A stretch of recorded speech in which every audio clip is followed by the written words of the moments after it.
It is my privilege to introduce Dr. Sri Mummadi today, who is our guest. And Dr. Mummadi is a pulmonary critical care physician who I actually got to meet when he was working at Hillsborough Medical Center, and also at the time was a DMI student. And since then, he has moved to the Cleveland Clinic, where he's a practicing staff physician in pulmonary medicine, but he's also the enterprise medical director for clinical informatics there. And I'm really excited to hear about some of the innovations that they have done at the Cleveland Clinic, and some of those things that Sri has been at the kind of forefront of.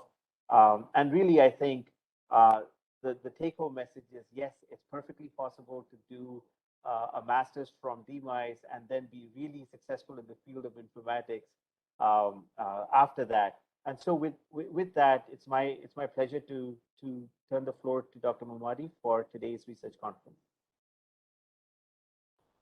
Thank you, Vishnu, for the generous introduction. It's always a honor to be invited back by your training institution.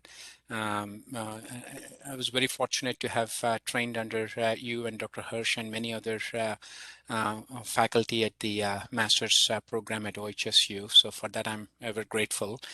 And thank you to the Department of Medical Informatics and Clinical Epidemiology for inviting me to this talk. As I said, it's always an honor. And today, what I really wanted to talk about is the applications of behavioral economics in the design of the EMR's architecture and the lessons from the behavioral economics. Before I really dwell into the just a second. Before I really delve into the into sort of the objectives of the talk, I just wanted to sort of state the raison d'etre for the EMR, right, and the reason for its existence. As clinicians and clinical informaticists, I think we all can sort of agree that the EMR, one of the main reasons for its existence or its justification is to improve healthcare quality. And in that context, I think there are two domains of healthcare quality that are very pertinent to our discussion. The one is effectiveness, and the other is efficiency. And effectiveness being basically delivering evidence-based care, and efficiency basically meaning reducing the unit cost of care while you're delivering effective care. And obviously, there are many tactics in the EMR to achieve healthcare quality, but I think two things that have received constant attention are the clinical decision support, which traditionally comes in two flavors, an intrusive form and a non-intrusive form. Obviously, it's like preaching to the choir here. Intrusive alerts obviously will, or pop-up alerts triggers the ultimate aim of changing behavior. Whereas people have already also sort of looked at non-intrusive decision support. A good example of that is displaying narrative knowledge and hoping for a change in behavior. And a good example for that is displaying price data to providers to see if reduction in the costs can be achieved. This was actually one of my topics of interest while I was at OHSU, and we ended up performing a systematic review trying to look at this question: does physician price display, does it influence healthcare quality? And we restricted our search to randomized controlled trials, and we found around 8 or 9 randomized controlled trials. Very diverse group of trials across outpatient, inpatient, various settings. What we really found was that there was no consistent relationship between price display and quality. In other words, displaying the unit cost of a medication or a test really doesn't have a consistent relationship. In other words, healthcare quality is really not a function of price awareness, at least for the physicians aspect of it. There were some studies which showed some response, but again, they were restricted to 4 medications or a few tests and things like that. So this really served as a motivation for me to sort of understanding how can we change the behavior of physicians or providers in a very busy environment, in a very cognitively overburdened environment. And how can we sort of start looking at affecting change? And of course, intrusive decision support, as we know, it's really the downside is, and again, preaching to the choir, alarm desensitization, loss of autonomy, and whatnot. So it is in this background that I want to actually introduce a few things about nudges. These are the objectives of my talk. What are nudges and what is the nudge theory exactly in the context of the EMR, and discuss the present evidence, supporting its use as a tactic to achieve healthcare quality. And how can nudge theory inspired design help interaction and our own experience here in the Cleveland Clinic? So what is nudge? I think most of you are already familiar with it, but I want to go ahead and formally define it for the benefit here. Nudge is an intentional redesign of the choice architecture without any restriction of choices and no tangible rewards to the end user. In other words, it's a very intentional redesign, almost like a paternalistic sort of intervention where you sort of redesign the choice architecture, but you really don't infringe on the autonomy of the end user, but at the same time there are no economic incentives as well, and the objective is to change the behavior of the end user, and it's a byproduct of the behavioral school of economics. Two good examples for nudge applications in real life. One is the opt-out mechanism of opt-out choices for organ donation in driver's license applications, where um, default is check-in. Your default selected for organ transplant, and you have to make efforts to remove that selection and say, I'm not an organ transplant candidate, and organ donation candidate. And the other nudge application in day-to-day life was a good example was arranging healthy food on the aisles of grocery stores at the level of the eye.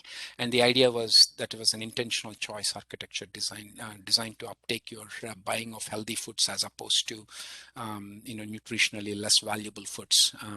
And it's really considered a byproduct of the rational school of economics from the University of Chicago.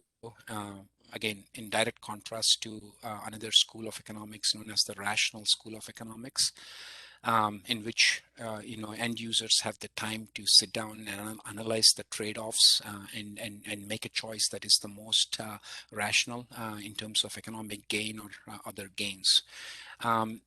They're not really mutually exclusive schools of thought. I think one looks at behavioral school of economics and tries to answer the question, how do human beings make choices when they are cognitively burdened, and how do they make choices when they have a lot of choices on their plate? When they have a lot of choices and none of them really, and they can't really tell in the limited span of time what exactly they want to pick up. So that's exactly what behavioral school of economics tries to understand. And for folks interested in much more detailed explanation about the nudge theory, the links are provided here, but it was the subject of the 2017 Nobel Prize awarded to Dr. Richard Thaler and his group.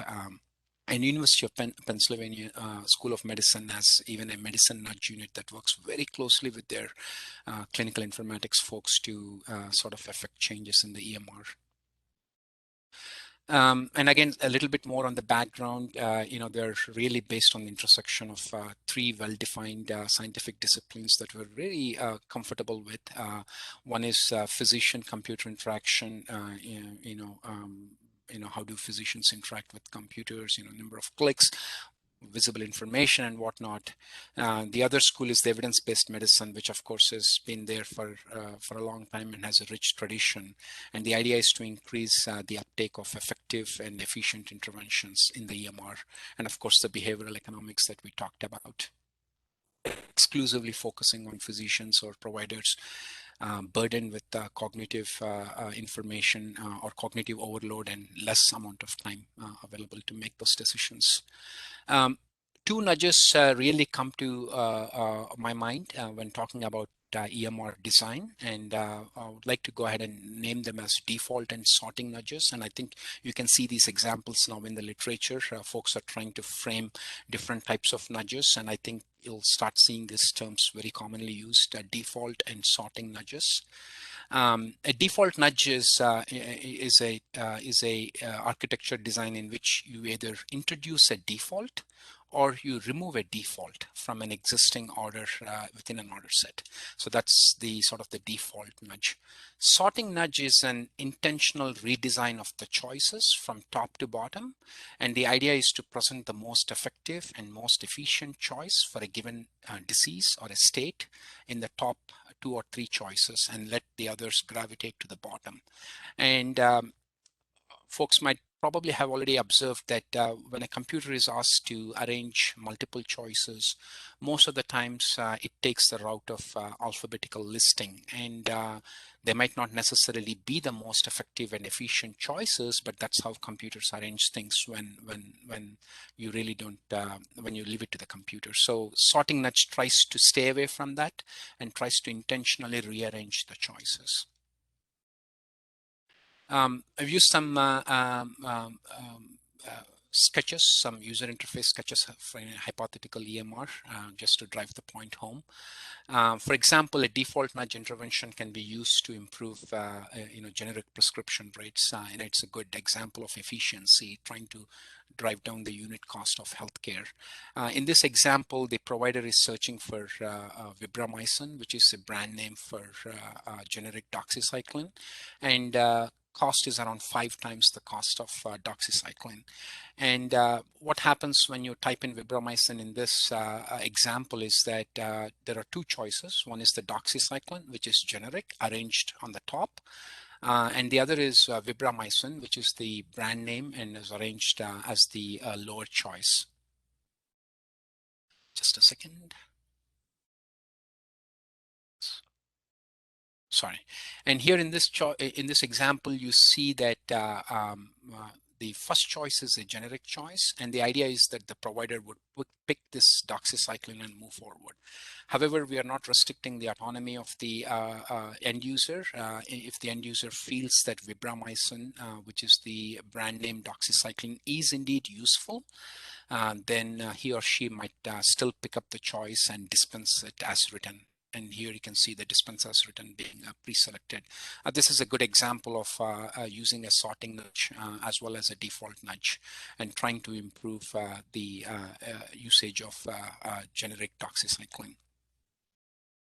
This is a very busy slide. Let me to make sense out of this.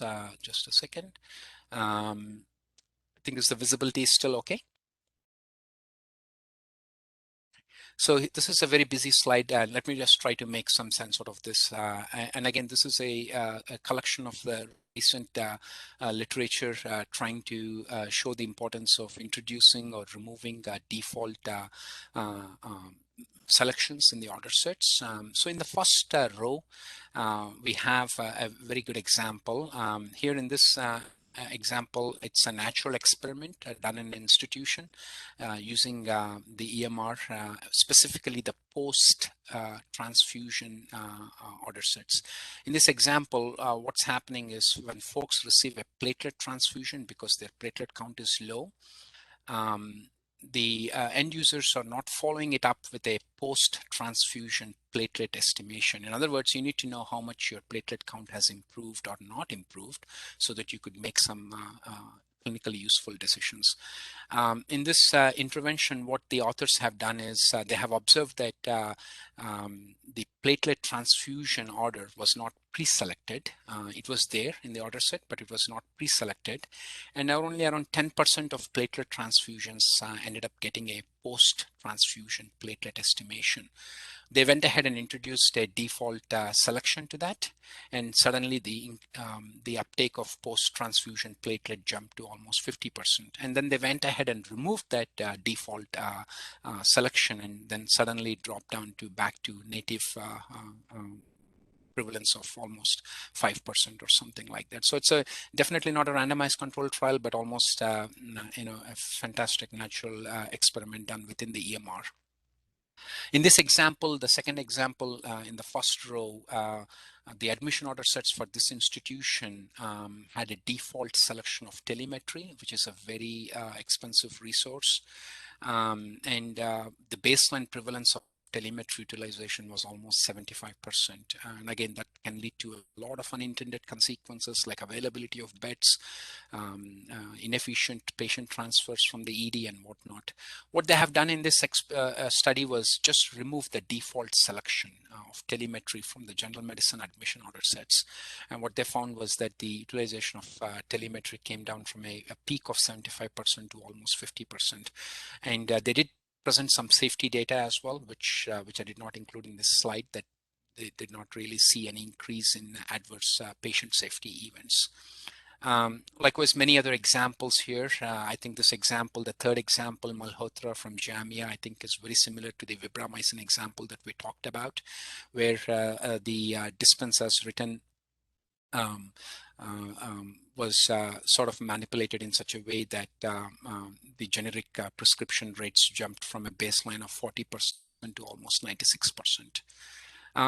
The fourth example is a very interesting example. This was the baseline was actually a pre-selected order for 20 opioid pills during the pre-opioid crisis era, when there was a lot of attention on improving patient satisfaction in terms of pain, and it was pre-selected, and this was the mean amount of pills dispensed in the ED, almost 4,000. And when they realized that this was what was contributing the default of 20 pills that was pre-selected in the ED discharge order set, when they removed it, you can see almost a 50% reduction in the amount of opioid pills prescribed in this community ED. Likewise, the fifth example is a very commonly cited example where the default for red blood cell transfusions, a commonly transfused resource, when the default was changed to 1 unit in the EMR, which is of course evidence-based, what they have realized is the number of red blood cell transfusions have reduced from 32,000 to 27,000. And again, a good array of examples stating the power of introducing or even removing default. And as I said, like, not only just introducing defaults, but sometimes removing them is also needed as a quality intervention. And we talked about the telemetry example. And now we all talked about a lot of observational studies and a lot of natural experiments within the EMR. I just wanted to spend a few minutes on this slide because I think this is very elegantly done randomized control trial just using the EMR as an infrastructure. And EMR was used as the vehicle for randomization. The setting was community radiation oncology practice. Almost 10 community radiation oncology practices belonging to the University of Pennsylvania Health System. And the idea was to clamp down on daily imaging in palliative radiotherapy patients. In other words, patients receiving radiotherapy as a means of improving their pain, but not necessarily treating their cancer. They really don't need daily images to monitor the progress, or to monitor the natural history of their cancer. So they wanted to really clamp down on this, and what they did was they employed a wedged RCT design using the community practices as the unit of randomization, as well as the EMR as the vehicle of randomization. What they realized is they introduced an order known as no daily imaging needed, and they pre-selected the order. And they employed a wedge design. Obviously, the default was removed when they were back to control, and it was introduced when they were back to the intervention group. On an average, overall, the system saw the baseline prevalence of ineffective, inefficient daily image testing come down from a peak of almost 70% to almost 50%. Reasonable effect size, 25% absolute reduction, and good example. So we talked about the default nudges. So just want to spend a little bit time with the sorting nudge, and this is directly inspired from our example here at the Cleveland Clinic. What we've used, how we use the sorting nudge here to solve a problem in COPD care. The setting is basically care of COPD patients, and COPD obviously is chronic obstructive pulmonary disease. It's a disease punctuated by repeated flare-ups in some people, and they require admission to general adult medicine units. And we all know the power of a well-curated order set in the care of such a complex disease. And of course, we have used a COPD flare-up or an exacerbation order set. And the preliminary design, the status code design, was a very well done order set, having all the right interventions, helping the provider serve up a nice function here. The antibiotics, the steroids, antibiotics and steroids being the two most important interventions needed to effectively take care of a COPD flare-up. And as you can see, many choices, right? Antibiotics, we have amoxicillin clavulinate, we have Bactrim, Doxy. In the steroids, the same problem. You have methylprednisolone, which is an parenteral IV form of steroid, and prednisone, which is an oral form of steroid.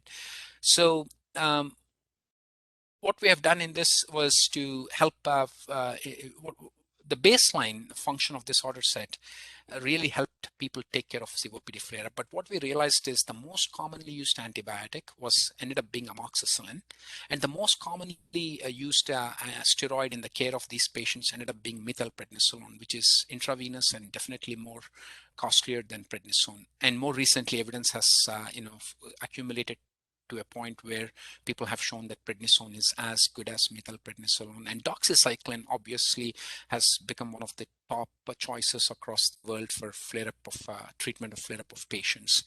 So we wanted to sort of change the behavior of our ordering folks too, and we ended up actually employing a sorting nudge to do this without any intrusive decision support as our first goal.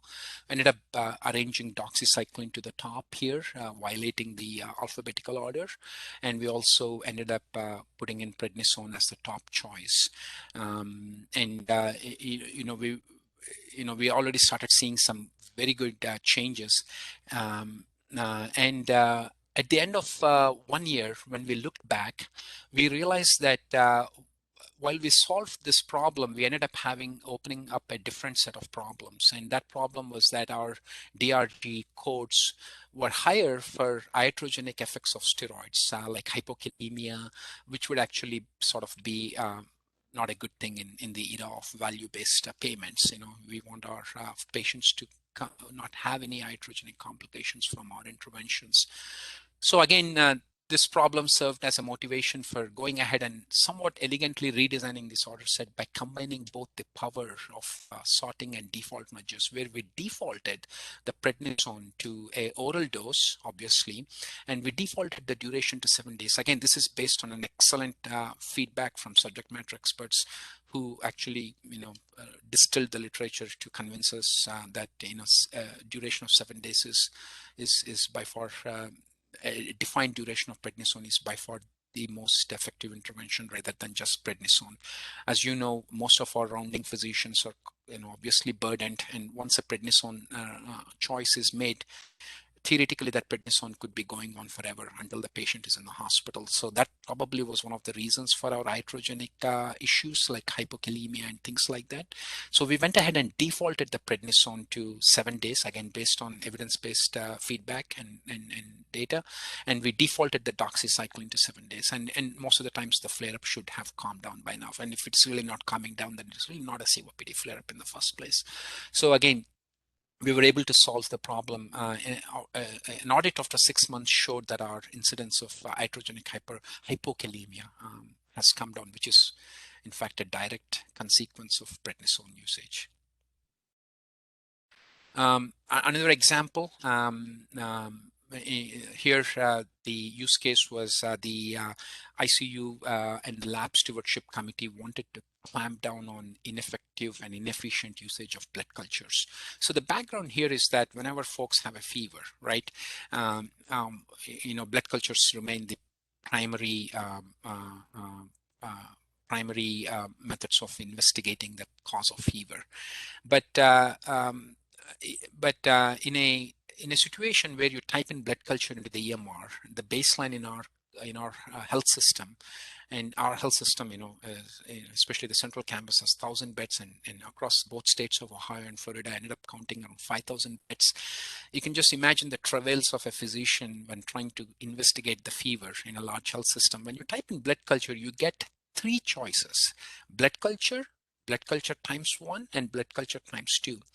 And and myself being a practicing clinician, I never really realized the difference between these three things. And obviously, if I'm inundated with these choices, I would just go ahead and most likely to choose blood culture and move on, because I'm not really sure what exactly times 1 and times 2 mean in comparison to the first choice. So the lab stewardship committee started noticing a lot of blood cultures being ordered that did not meet the volume, minimum required volume. So these subject matter experts came to us and said that, look, in an adult, if you really need to investigate a fever, there are data to show that the more volume you get, the more likely we can give you a pathogen. But of course, more doesn't mean exsanguinating the patient, but it requires 2 aerobic bottles and 2 anaerobic bottles, they wanted us to introduce a intrusive decision support to solve this problem. And we really looked at this problem and said, really, this looks like a fantastic opportunity for sorting and default nudges. But pediatrics came on board and said that, we really need the blood culture times 1, because this is exactly what we do in our kids, because we can't really, employ 4 bottles of blood from our kids, because they end up having iatrogenic anemia. So definitely it became very clear that blood culture by itself has no meaning. So we decided to remove blood culture from our EMR order sets and rearrange the order in such a way that blood cultures times 2 shows up first and blood cultures times 1 shows up second. And this was a sorting nudge redesign. And we knew that this was a temporary solution because we didn't want our pediatric patients to be subjected to blood cultures times 2. So we took some time and ended up actually combining both the sorting and default nudges to solve this problem once for all, with some help from some order display rules, where we use the patient's age greater than or equal to 18 years, and the only order that would show up is blood cultures times 2. And we're going to make it easy for our physician colleagues by defaulting them the choices to both blood cultures times 2. In other words, they would know exactly what they mean by blood cultures times 2 when they're ordering this test. It's really it's 2 sets, one set of aerobic and anaerobic repeated twice. That's really what it means, and no more confusion. So the adults really were very happy with this change. And the pediatrics, there were some nuances. Anyone between 13 and 17 years obviously apparently had to be treated as adults by pediatric infectious disease folks. So what we did here was we still preserved the autonomy of a blood culture single draw for those rare patients who might be at risk for iatrogenic anemia, but again defaulted and to an adult choice for this 13 to 17 years of age group patients. But if the practitioners wanted to do a single draw, as you can see here in this example, they still have the choice here, and they can still go ahead and it's not a default choice. You have to think about it and change it. Whereas in adults, you wouldn't never get any choice whatsoever. The only blood culture that you have is blood cultures times 2. And for less than 13 years of age, again, we sort of used the choice architecture redesign to default it to only one, that is blood culture times one, and we specifically named it a pediatric bottle to drive the point home that this is a completely different workflow and different volume. With this, what we really were able to accomplish was a very thoughtful approach to order set redesign and avoid unnecessary intrusive decision support, and make it a much more evidence-based approach to design. So we ended up proposing the nudge manifesto within our own internal information systems governance. This is what we hold ourselves accountable to whenever we look at our order sets and our clinical decision support. We hold a semi-annual review of order sets based on our clinical institutes, and we certainly use this manifesto, loosely termed as the manifesto, to really drive, almost like a checklist to sort of drive our engineering choices. And clinical decision support obviously is sort of the next alternative if things like this don't work. And this is what we learn from our experience. We avoid a routine alphabetical listing of orders because it will lead to unintended consequences. The first choice will always be the most one used. We always list oral medications, especially if we have the backing up of the subject matter experts before parenteral choices. And then we always list the most effective and efficient choice first, even though it might be relatively invasive. This is something that we have talked a lot about, using a preferential font and color for our choice, and we tried working with commercial vendors. Unfortunately, we did not get any help, we again, we don't have much institutional experience with this, but our idea was to use a preferential font and a color for the intended choices to drive the point home that this is what we would recommend to use in this situation. But again, we haven't been able to execute it we are talking to our commercial electronic vendors to sort of get this in the works. And of course, whenever there is a medication, always or a lab, try to default it to the dose and duration. And I think the most common example that all of us know now is the importance of daily lab testing, like complete blood count and basic metabolic panel being defaulted to, 3 days or a day, depending on your institution's sensitivities. And of course, not only introducing these defaults, but removing them, keeping a keen eye for these defaults and removing them is as important as introducing them in the first place. So clearly we sort of framed this on our experience and started utilizing this as a routine checklist.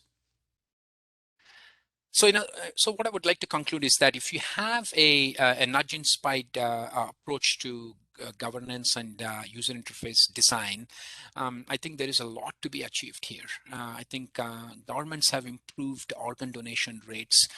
People have reduced accident rates on busy roads using nudge-inspired design. So I think there is a lot of scope for that in the EMR.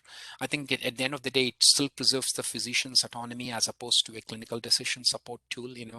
One author called intrusive decision support a shove as opposed to a nudge. I think that's clearly, I think, the case. And I think for us, what attracted us the most was the minimal demands on education and implementation costs. Clinical decision support, obviously it's a little bit more intensive build and dissemination of change and all those things. But I think here is the idea is that, you're sort of betting on the cognitively,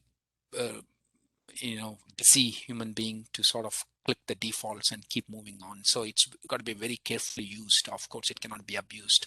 I think, if these are such a good idea, one thing that is not really out there in the literature, except for a recent randomized control trial, I did not include that here, coming out from, I think, Mass Gen and Mass Gen and Boston, where they're using a randomized trial technique to study the effects of nudges.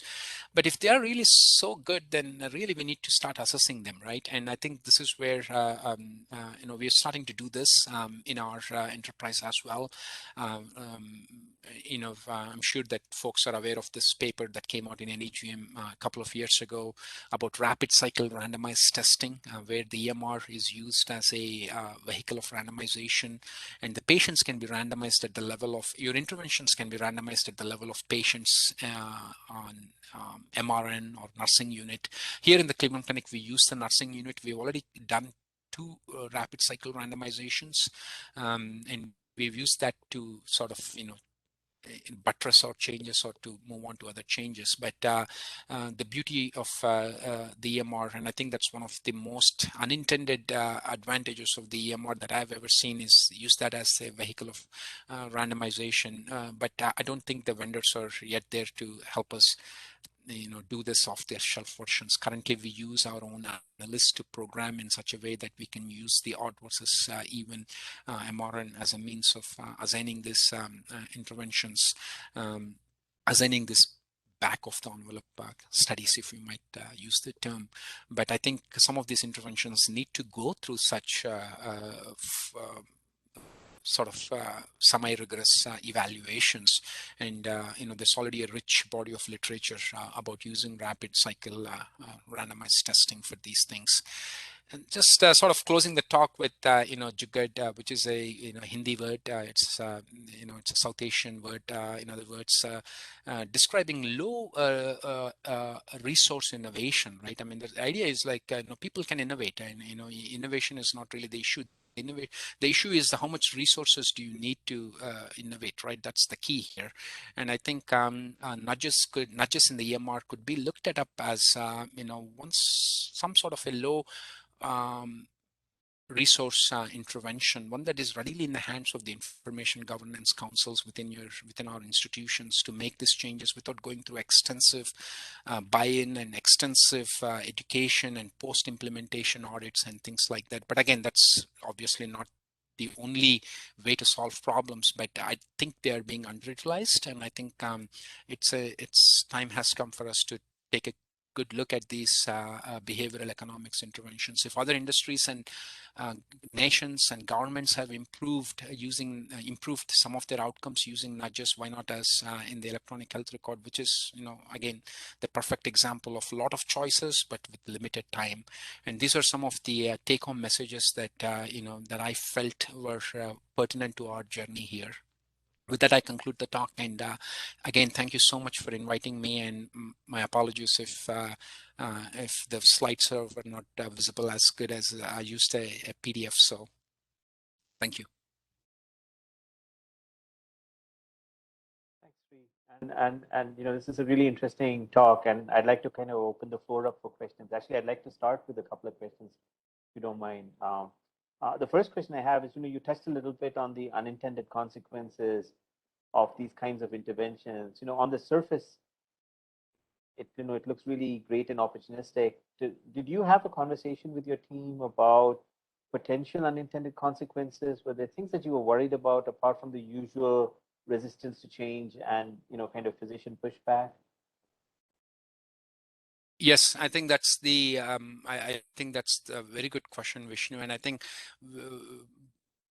a good example is the telemetry thing, right? When you're removing the telemetry default from the admission order set, one wonders whether a patient who would have benefited from telemetry is now not getting the telemetry and could end up having some adverse events.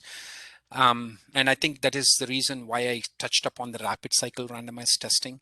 I think however simple this intervention might be, this also needs to go through the audit. The problem with the current landscape is that even intrusive interventions don't go through any audits. You just put in an intrusive alert, and we just look at some basic metrics like how many of them are accepting it, how many of them are blowing away from it, blowing through it. But we really don't take a good look, at least in our place, we don't really take a good look at the outcomes. Like, if you're really talking about an intrusive alert to increase like awareness of acute kidney injury, are you looking at outcomes such as number of dialysis in your units, or number of acute kidney injury diagnosis in your unit that got subjected to this intrusive alert? So I think without such a rigorous or semi-rigorous, I would call it, evaluation, it's hard to answer. One is always worried about those unintended consequences. But at the same time, one could also argue that if you're inundating every admission with a telemetry or a set, what about that patient who needs telemetry, can't get the telemetry bed?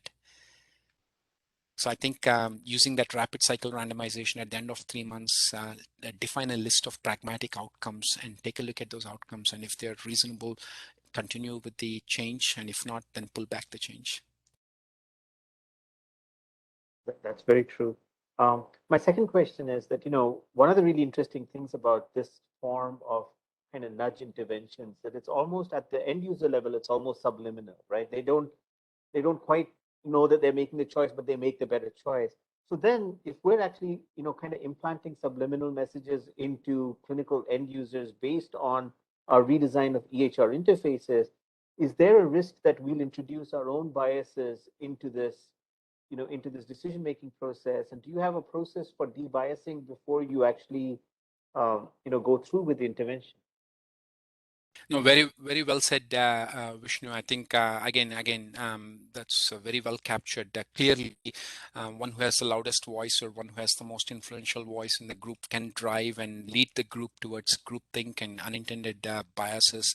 I think the one thing that we've used as a safeguard to prevent those biases from creeping in was to have honest discussions with the subject matter experts. Like for example, the COPD flare-up set, the decisions to default them or the decisions to default the dose and the duration were clearly driven on subject matter expert review of literature and sharing of that literature with us. Or sometimes it's very operational. Like for example, during the COVID pandemic, a lot of folks were getting daily labs for D-dimer and troponin because in the initial stage of the pandemic, people were worried about coronavirus cardiomyopathy.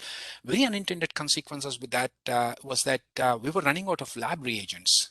It was almost a crisis-like situation where the lab stewardship committee had to make midnight phone calls to start doing something to prevent daily troponins and daily D-dimers. And obviously, part of the issue was the fact that D-dimer can be ordered and left alone and leads to unintended consequences of daily D-dimer. So whether we liked it or not, we sort of took a paternalistic attitude. We had to because that was a crisis mode and defaulted the D-dimer to once every 72 hours. But yes, yes, you can lead. This can lead to unintended consequences as any other intervention in healthcare information technology, and I think it should be done in a group-based consensus and with the blessings of the subject matter experts who know, who have much more nuanced idea about their disease and their care.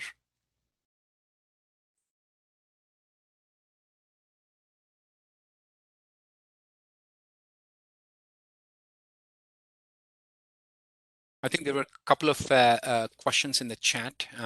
Would smart default be a better solution? Smart meaning different default for different patients. I think that would be a fantastic way if we get there, but that we're talking about precision medicine in one form, right? We're really talking about let's say, for example, you're talking about the COPD patient with a high eosinophil count, and you're basically defaulting them to a different dose of steroids as opposed to, just giving an example. But I don't know if our current EMRs are in that level of thing, but I think that's a great thought. But we are not aware of any use case, and we'd be willing to explore if there is a use case to do the smart defaults. Also, Sri, I'll add one quick thing, which is a lot of our CDS is manually curated right now, and it's the informaticians and the folks, who have to kind of curate and update and maintain and cull those rule sets.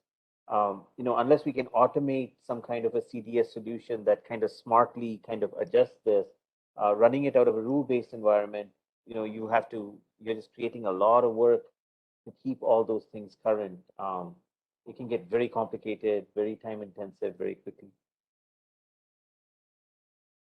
I think you're very well said, Vishnu. And I think one what we have done is we have used the UTI example where the governance is kind of takes care of some of this ineffective CDS where they have a small working group that meets prior to the bigger group. But you're right, without it can get very onerous and very laborious right off the bat. And I think folks says it's not jugad anymore. It's a noun or a verb. I don't know the answer. And actually, I'm not a native speaker of Hindi, so I think it's sort of a noun. I guess it is a noun in a way. It should be a noun.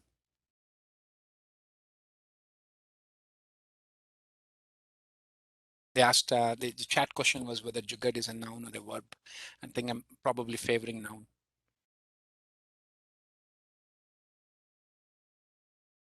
Thanks, presenting for the question.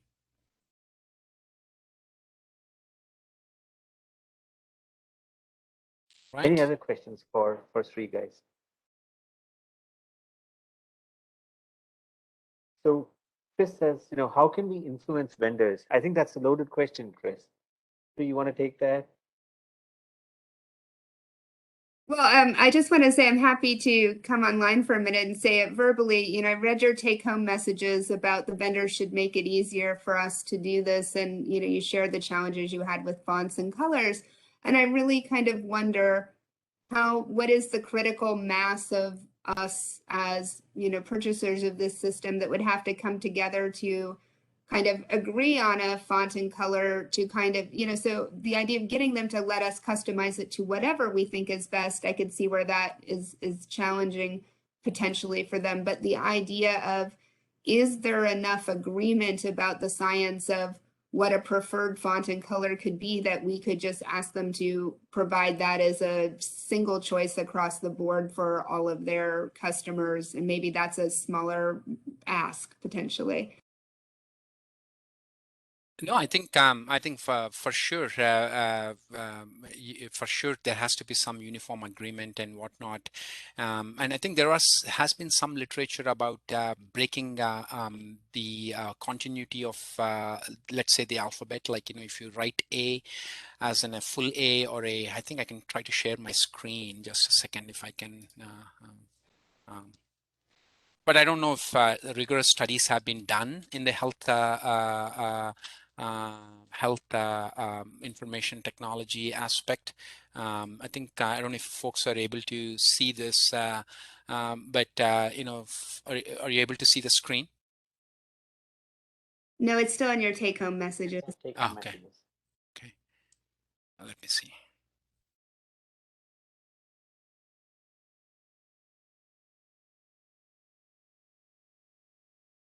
Are you able to see something now? I see the WebEx. Your WebEx. Yeah. Okay. Sharing your meeting window. Just 1 second. Sorry, guys. Okay, now I got it. Are you seeing Sans Forgetica? Yes. Yes.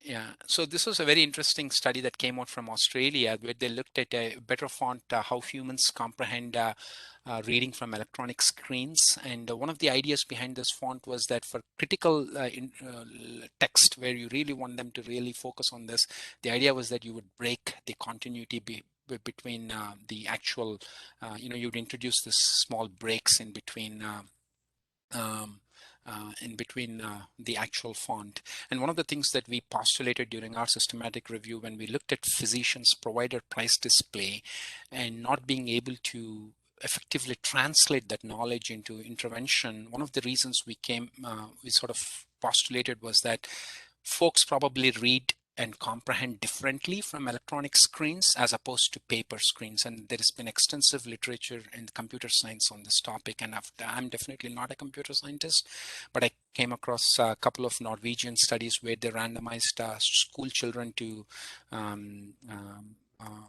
paper materials and other school children to paper white electronic materials like Kindle screen, and they looked at their school living examination scores. And after controlling for parents' socioeconomic status and whatnot, they found clearly that the paper materials, the group that was randomized to paper materials performed better. And they termed it as screen inferiority, the fact that you can't really learn, and you learn in a different mechanisms from the electronic screen as opposed to a paper.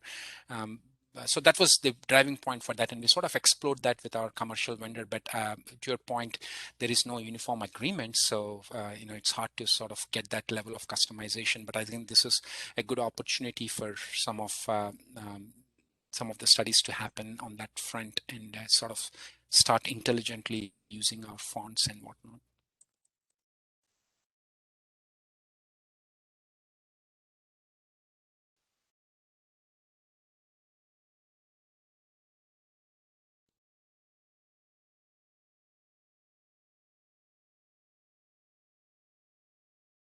I think Sorry, Homer did said that another answer way your to look question? at this. Homichin said another way to look at this: make the preferred order the easiest, most efficient choice. Um, uh, and then Christine said this is helpful as I deal with our governance teams to shift from default alphabetical listings. And yeah, I mean, this it's still surprising to see how many people use alphabet as the listing choice when clearly, the drug companies seem to start every drug with the letter Z. so, so really, I think it's interesting that the and maybe Chris can kind of can, and I hate to put Chris in the spot, but maybe as a librarian, Chris, I mean, how antiquated is the idea of alphabetical sorts in a computerized universe, and why do we still cling to it when clearly there are other options available as a species? Yeah, no, I mean, I don't think I can really speak to how alphabetical sort is hanging on in terms of, the EHR environment, but I will say in terms of browsing functions versus searching functions in terms of how users are using the tools we have to help them find other kinds of information, the browse has kind of almost been imploded by the search. The only issue really is, honestly, that I would actually ask this group, to kind of think about is search is also being kind of taken over by the fact of you have to know what you're looking for, or everybody is now so reliant on the autofill from searches, so that when you essentially, it's almost like a browse, because when you start to type the first letter of your search, most of the systems that people are accustomed to nowadays start to offer you all kinds of things to search that maybe weren't your item. And if you weren't that comfortable with it, you weren't that comfortable with that drug name, you weren't that comfortable with that spelling, you weren't that comfortable with it, you're going to be offered things that you then have to spend your mental bandwidth discriminating out that you didn't intend ever to begin with. And so I actually think that's the newer kind of challenge with search versus browse that we're starting to see, is everybody expects autofill in, but then autofill in adds to the mental complexity of making sure you did the right thing. It helps if you're a horrible speller, but they'll offer you sometimes actually the thing that you didn't want or didn't know.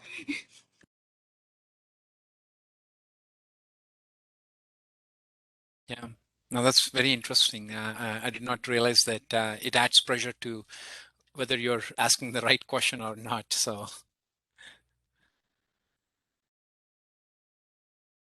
and looks like Vishnu just put in something in the chat that that's Yeah, I probably mean, true. it's really interesting. Well, we're not able to get consensus on really big ticket items in the EHR, as a community. And, the thought of, the informatics community, the clinical community coming together to get consensus over things like fonts is really, both interesting and challenging at the same time. I think, Sri, as you mentioned, if you can show that things like, we've always known that the way that the interface is designed really affects efficiency, really affects, clinical outcomes to some extent, right? If you don't see the value of the lab that's critical, you're not going to be able to fix it. And so, if you can make the case for these things that other industries have known well, the appropriate placement of the right kind of fonts, bolding of right kind of fonts at the right, instances, it really does make a difference. I wonder when we'll be in a position to be sophisticated enough to do something like that for EHRs. Yeah, no, I think time has come for real life simulation. With obviously OHSU has been a great place for studying eye tracking behaviors, and I think some of the commercial vendors need to go through the same rigorous evaluation and publish them in the open peer-reviewed domain. Sri Meena asked, how long are nudges to organizational culture, patient preference, and prior training finally take over physician behavior? That's a very sorry.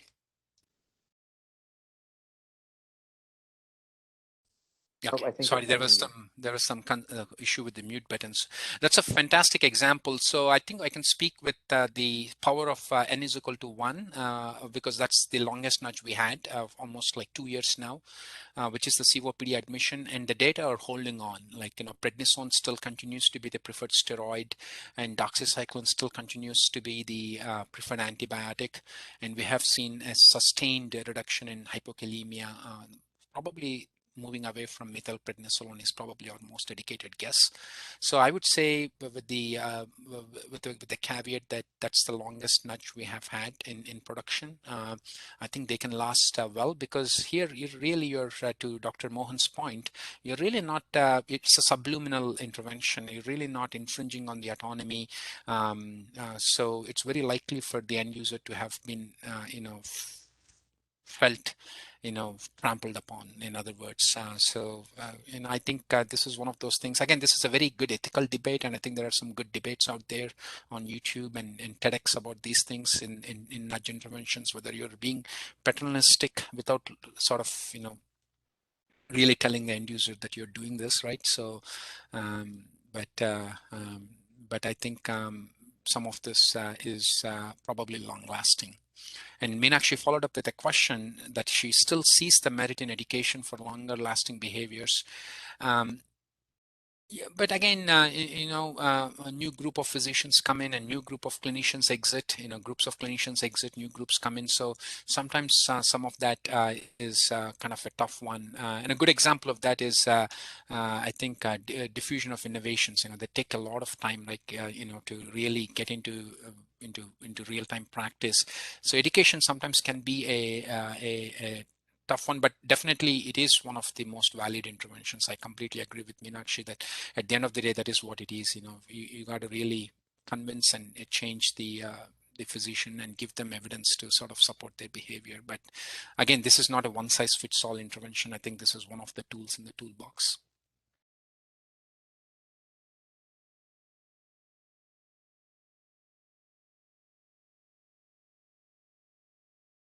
And that's it. Often interns and med students learn standardized orders from order sets. That's very true. That's true. So I want to be mindful of everyone's time. We're almost up against the half hour. I want to thank Sri so much for coming. This is a really interesting intervention. It's a really interesting conversation to have. And I think, it's certainly something that the CI fellows and I will be talking about a little bit in the future also, because these are also relatively easy to implement as long as you pick the right interventions. So thanks again, to Dr. Mummadi, for coming. And with that, I think we can end this session. Thank you, Vishnu, and it's always a pleasure to come back to OHSU's informatics program. And thanks for all the great education over the years. No worries, Sri. Welcome home, man. Yeah. Bye. All right. Thanks. Best of luck to everyone. Thank you. Thank you. Thank you, everyone, for joining.